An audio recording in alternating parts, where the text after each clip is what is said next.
El 8 de septiembre empezó el juicio de los atentados del 13N en París que dejaron 130 muertos. Entre ellos Estelle, de 25 años, asesinada en el ataque en la sala de conciertos Bataclan.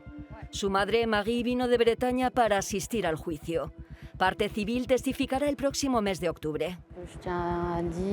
Lo que quiero decir ese día será lo que pasó el 13 de noviembre, pero también lo que pasó después y los días que siguieron, y los meses, e incluso los años, porque cambió mi vida y muchas vidas. Y las heridas siguen ahí.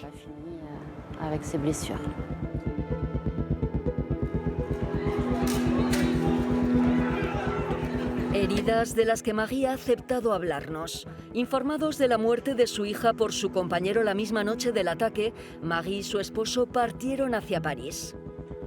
Pasaron varios días de trámites infructuosos antes de poder identificar el cadáver de su hija en el Instituto Médico Legal de París. La secretaria nos hace sentar y rellenar algunos papeles. Luego nos pregunta: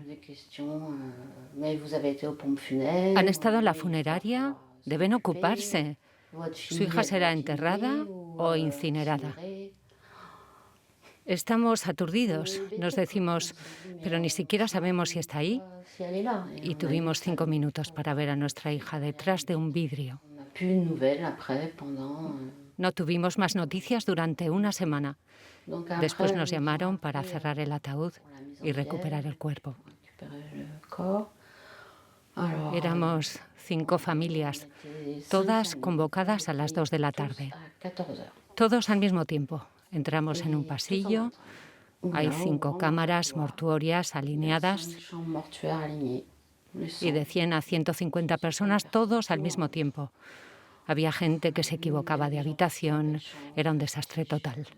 La gente gritaba, lloraba en el pasillo, se caía y entras en la habitación, te dicen, tienen 30 minutos y al ataúd. Todos los ataúdes en fila, en los coches fúnebres, y eso fue todo. Son cosas que nunca olvidaré. Una historia que es solo un ejemplo de las muchas disfunciones a las que se enfrentaron las víctimas de los ataques de 2015. Empezando por la identificación errónea que llevó a algunas familias a velar cadáveres que no eran los de sus seres queridos. 6 años después se han rediseñado los sistemas de atención y ayuda a las víctimas, desde la atención inmediata hasta el seguimiento. El Hospital Pitié-Salpêtrière se ha convertido en un centro de referencia para la gestión de crisis. Mathieu Roux coordinó la llegada de muchos heridos allí la noche del 13N. La formación del personal de enfermería en medicina de guerra o gestión de crisis, nuevos sistemas informáticos, una unidad dedicada a la identificación de víctimas, son algunas de las medidas encaminadas a evitar los errores del pasado.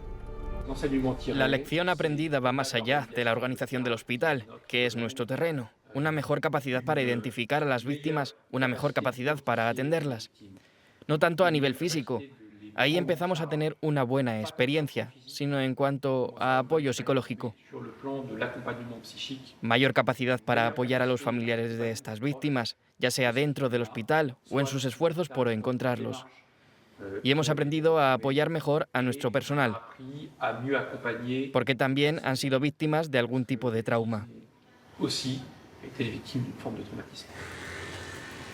Bajo la supervisión del Ministerio de Justicia, la Delegación Interministerial de Atención a las Víctimas coordina las políticas públicas en la materia y se esfuerza por mejorar los sistemas de ayuda a largo plazo para las víctimas y sus familias, sobre todo ayuda psicológica, compensación e incluso vuelta al trabajo. También se han desplegado nuevas herramientas gestionadas por el Ministerio del Interior, los servicios de emergencia y los hospitales. A partir de 2018 se crean Sinus y Civic, 2 dispositivos informáticos digitales. Se trata de 2 sistemas de apoyo a la identificación de víctimas que limitarán errores, duplicados, malas alertas, falsas alertas, etc. Y se acaba de publicar un decreto que crea el SIVAC, que es el Sistema de Información Interministerial para las Víctimas de Actos de Terrorismo y Desastres. Este es el siguiente paso para mejorar los sistemas de intercambio de información. Hay hasta 11 administraciones diferentes y al menos 7 ministerios que pueden estar involucrados en la gestión de estos atentados masivos o desastres naturales. En todo caso, hechos de extrema gravedad que involucran a muchísimas víctimas.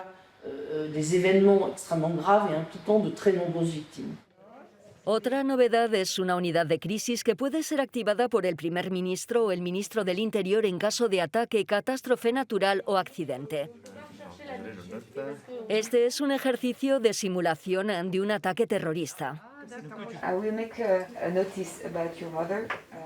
Es una plataforma de llamadas telefónicas para atender a personas que pueden ser allegados o víctimas de un suceso. Tenemos un dispositivo que permite que más de 50 personas respondan de manera inmediata. Y si el número de llamadas lo justifica, aumentamos con la Cruz Roja en función del suceso. Superviviente de la Sala Bataclan y presidente de la Asociación de Víctimas del 13N Life for Paris, Arthur Denouveau es uno de quienes han luchado por un mejor reconocimiento de la situación de las víctimas de atentados para facilitar sus trámites, especialmente en cuestiones de indemnización como víctimas de actos de guerra y reembolso de gastos médicos y psicológicos.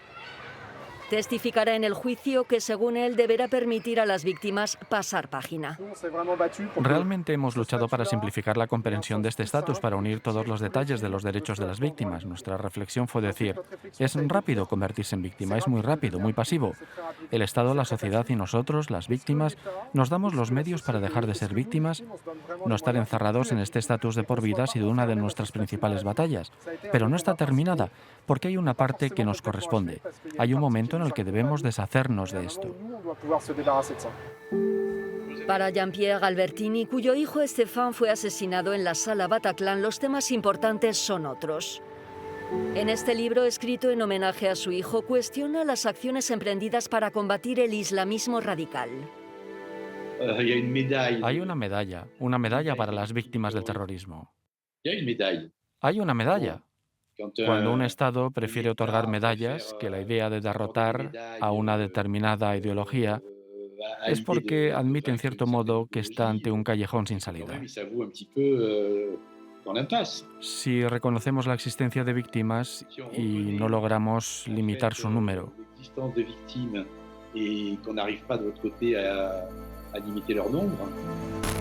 sin embargo, desde 2017 se han frustrado en Francia y en toda Europa decenas de ataques terroristas yihadistas, fruto de los esfuerzos realizados tras el estrepitoso fracaso de los atentados de 2015, perpetrados por personas conocidas por los servicios de inteligencia europeos, según apunta este experto en terrorismo internacional.